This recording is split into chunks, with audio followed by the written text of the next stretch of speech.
Hello everyone, hope you're doing well. Today we're back in War Thunder, and it's time to have a look at a change which has come to matchmaking in naval battles. What they've decided to do is add in supplementary AI on top of players, something that we've actually seen happen in the past in, aerialistic and other game modes, but has actually kind of gone by the wayside, to be honest, because of the fact that those parts of the game are much more heavily populated. So let's go through what the change is, and then I'll give my opinions and thoughts on it, and also talk about the general idea of it, having extra souls on the battlefield which are soulless. So sea battles will become more exciting and more interesting.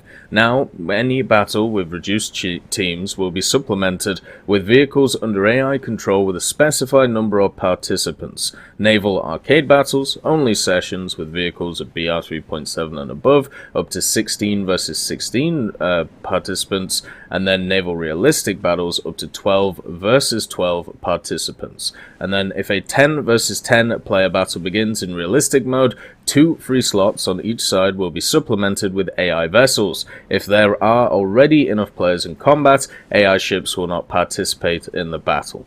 So you can tell why they're doing this, right?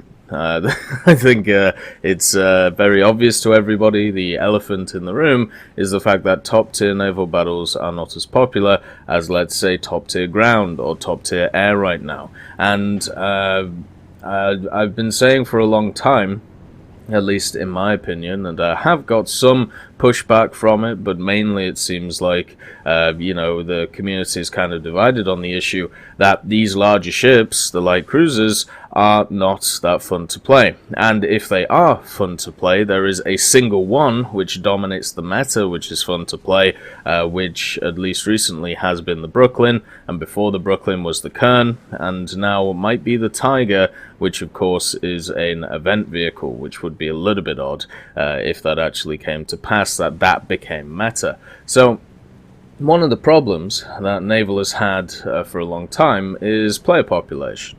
This was helped by the Sea Voyage event. It got a lot of people involved, getting the Leningrad destroyer, and also grinding through the trees. And it's not exactly hard to get to top tier in naval. I think if you compare air, ground, even helicopters, and naval, it is easiest out of those four to get to the top echelons of naval compared to the others. So for me, it's kind of surprising that naval is the game mode which is struggling, unless you think about other factors, such as the fact it's not that fun to play, and also pointing and shooting at things is only fun up to a point, and the stock grind of a lot of these vehicles is absolutely horrendous. On top of this, it is never fun playing a worse vehicle than your opponents and not being able to have any advantage. So let's go through all of the things that for me have made this change necessary. And if you've ever been in top tier naval,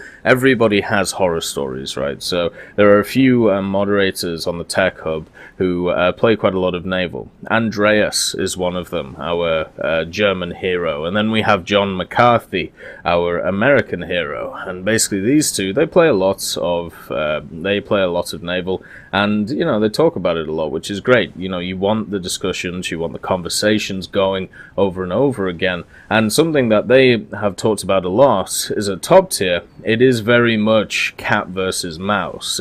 You normally have a few machines which are above the rest, and then at least in the German sense with the Nürnberg and the Kern, they get priced out of the game with their repair costs, so you have to look to other avenues such as the Brooklyn, which then dominates the meta, and unless you're playing the Brooklyn, everything else, isn't fun to use. So there's also another thing which happens in naval as well, in arcade and realistic. You have complete mixed battles.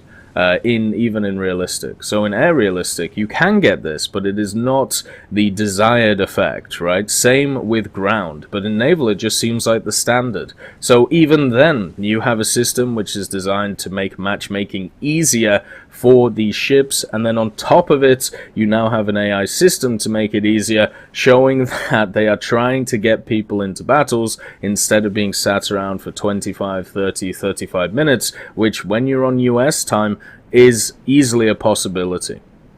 I've been sat waiting for 20 minutes, even just for a destroyer game a few months ago when it came to Naval, and it was very odd. It was the first time in a long time I've had that experience. The last time I had that was when I was running around in squads, right? And, you know, you would play a dodgy BR in a 4-man squad, and the matchmaker has to find another 4-man squad to pit you up against, and it just can't find it. But when you're independent, on your own, it shouldn't take you that long to get into a battle, and I think this change is to address that grievance that people are having.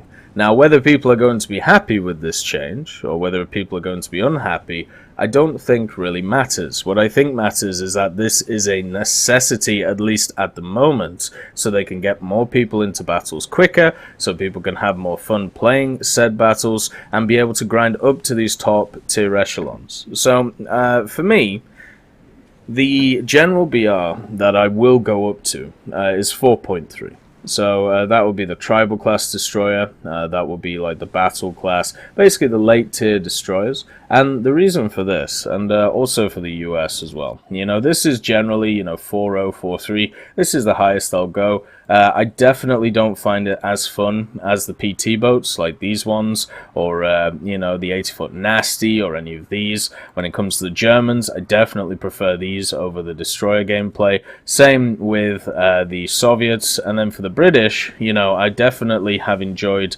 these machines here, apart from the C312, which I would reduce in BR again, compared to the destroyers. And that's just because of the general gameplay. I prefer Naval Arcade, I prefer rushing around, I prefer going a little bit crazy. When it comes to torpedoes, I like the auto, you know, replenishment of the torpedoes, and the speed, and the different tactics that can bring. And when it comes to that, when it comes to destroyers themselves, in my opinion, they have a few fundamental issues with them, and one of them is just the idea of power creep. Something that, let's say that I am in a Sheridan, right? Or let's say an Ontos, or I'm in a Bradley, or a T-92. And let's just say a T-92, because that thing's repair cost just went up. And let's say on the enemy team, I come up against a bunch of Tiger 2s, Panther 2s, maybe some RU-251s over here, you know, maybe a 105 Tiger, something like that, just floating around. Technically, I am down on firepower, I'm down on speed because of the Panther 2 and the RU-251, but you know what I do have? I have a low profile, I have scouting, and I do have the ability to run around, and I've got a great autoloader, right? Which is slightly worse now, but it's still good. 6.5 seconds, very good. Now, in ships, let's just compare.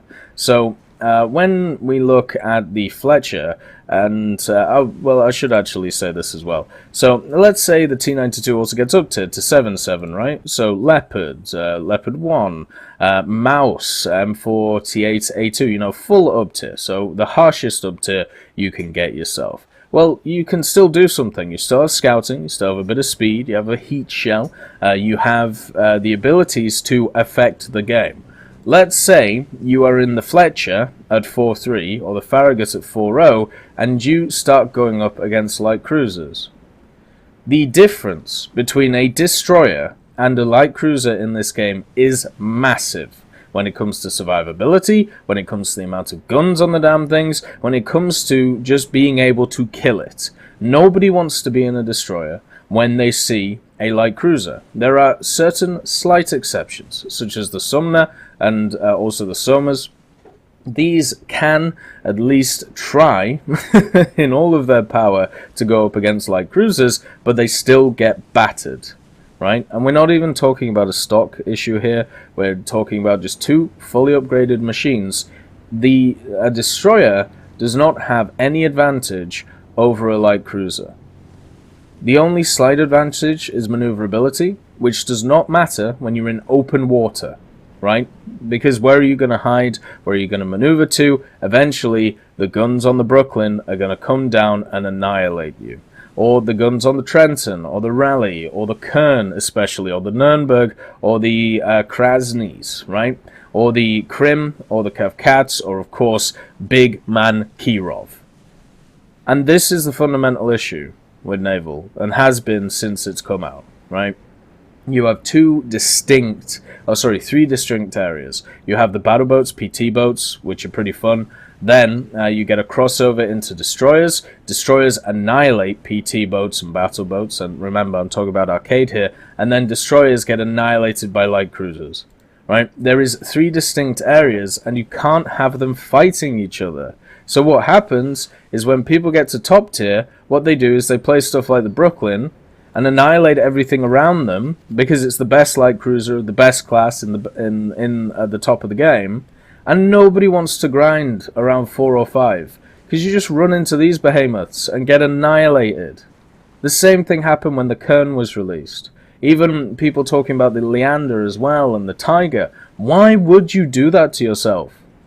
So you get a bunch of players who are sat at the top tier of the USS Brooklyn and other machines like it. Then you get people who filter out from the 5.3 and 5.0 because they don't want to go up against them, right? There's no use for them to go up against them. They're just going to get annihilated. So you get this little group here who are trying to get to the light cruisers because they're unsure of, the fact that the Brooklyn is annihilating everything, and they just get annihilated by other light cruisers.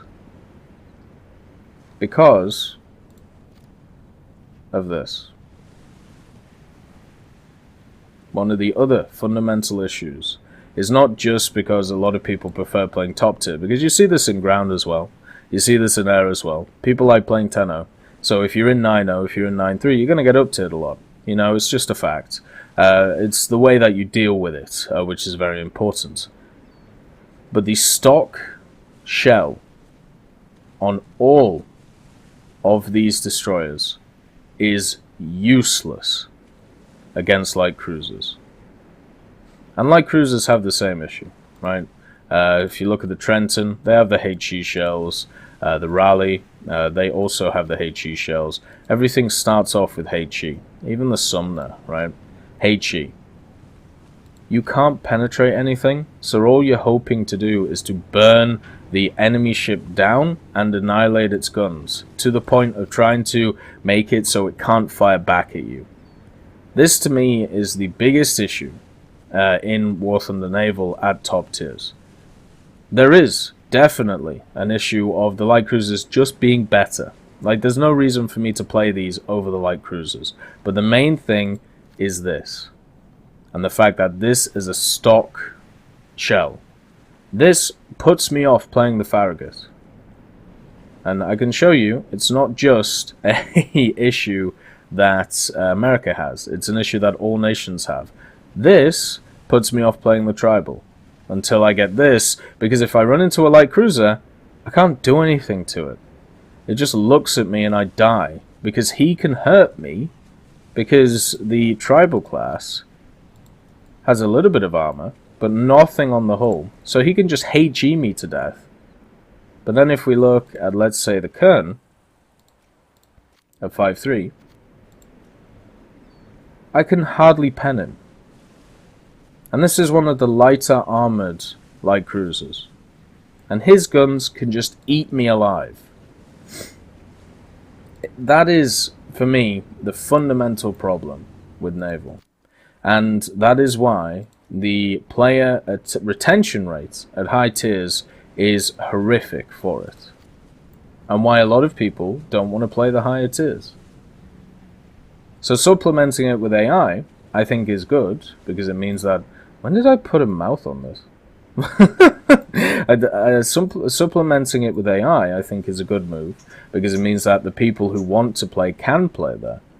The only thing is that we have to discuss is what that AI is going to be taking out, and also when it comes to its effectiveness, and also how good is the AI. Because one of the problems I've had personally with AI in War Thunder, this is going back to the air realistic days where you had Toshio, running around as an AI, and you had a bunch of the other ones, was it Shinyo or whatever it was, and they were just blatantly overpowered. Like, you would be in rank 4 games with something like a Tempest, Tempest Mark V, and these AI, they had unlimited fuel, they had unlimited engine power, or at least it seemed like that, and they also had unlimited ammunition. And what they would do sometimes when taking off and just going towards the enemy, they would just laser target an enemy. So all you had to do is follow the AI and see where they were going, and you would already run into an enemy, right? So that could be really abused. And on top of this, as I said, if you were going back to base, let's say, and were just in a position where you just wanted to run away, and the AI wasn't allowing you to run away because it was just chasing you down, because these biplanes were as fast, if not faster, than other machines, then what the hell do you do? And this happened a lot. So the AI was ferocious in air realistic, and I hope it's not the same in naval. I hope it's a lot better. I'm sure it will be, but it's just something to think about. I do think this is a positive change. I hope it does bring more people to the top echelons of naval, because fundamentally people aren't going to play a game mode if nobody else is playing it. You know, you need that little bit of a community there before the guys who want to take the plunge in. And I would say, if you want to experience naval, go ahead. It's a great game mode at lower tiers. It's a great rank 1, 2 game mode, you know, and these are the easiest machines to get. Apart from these ones, which are a little bit pricey. No, I understand why they've done it like it, but they do feel pricey, especially when you spade out all of your vehicles and you still haven't dented these. But the main thing is, just play some of this, have a bit of fun, turn your brain off in Naval Arcade and just enjoy it a little bit, and just play through, these areas. And I promise you'll have a lot of fun chatting to people, squadding up. Yes, destroyers and light cruisers have their issues. The only solution to me is to put a barrier between them, like I've talked about before. But then your matchmaking times would increase even more. Once we see heavy cruisers, which I'm sure will be coming soon, we'll at least have a new top dogs, and then therefore nobody will play light cruisers, so maybe destroyers can have their day. Anyway, I hope you all have a wonderful day, and I'll see you next time. I'd just like to thank B. Young, Blackie, Daniel Stanton, Dyslexic Child, Martinez, Matati, Moxie, Nito, Nick Graham, Alobralo, and Super Cacti for supporting me on Patreon.